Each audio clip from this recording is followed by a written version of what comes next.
ஒரு படத்துக்காண்டி ஹீரோ மொட்டை அடிச்சு நடிக்கிறதே பெரிய விஷயம். ஆனா ஒரு சில ஹீரோயின்ஸ் ஒரு படத்துக்காண்டி மட்டுமே மொட்டை அடிச்சு நடிச்சிருப்பாங்க. பசங்களுக்கு முடி வளரவே திருப்பி 5 மாசம் டைம் எடுக்கும். அப்ப பொண்ணுங்களுக்கு காத்திருந்து காத்திருந்து காலங்கள். ஆனா இதையெல்லாம் தாண்டி ஒரு படத்துக்காண்டி மட்டும் மொட்டை அடிச்சு நடிச்ச ஒரு 3 பேத்தை பத்தி தான் பார்க்க போறோம். இந்த லிஸ்ட்ல நம்பர் 3ல இருக்குது முப்பொழுதும் உன் கற்பனைகள் படத்துக்காண்டி ஆக்ட்ரஸ் அனுப்பாமா மொட்டை அடிச்சு செம்மையா நடிச்சு கொடுத்திருப்பாங்க. ராமு வேலைக்கு போனதுல இருந்து சரியா சாப்பிடறதும் இல்ல தூங்குறதும் இல்ல, உடம்ப கவனிச்சுக்காம. லிஸ்ட்ல நம்பர் 2ல இருக்குது கொடிவீரன் படத்துக்காண்டி நடிகை ஷம்னா கிட்ட மொட்டை அடிச்சு நடிக்க முடியுமான்னு கேட்கும் போது மறுக்காம ஓகே சொல்லி நடிச்சிருப்பாங்க. சும்மா வாழணும்.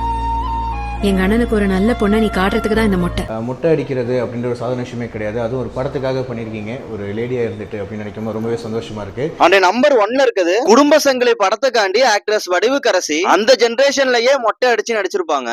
படத்துக்காகவே மொட்டை அடிச்சீங்களா? ஆமா, குடும்ப சங்கிலிக்காக மொட்டை அடிச்சேன்.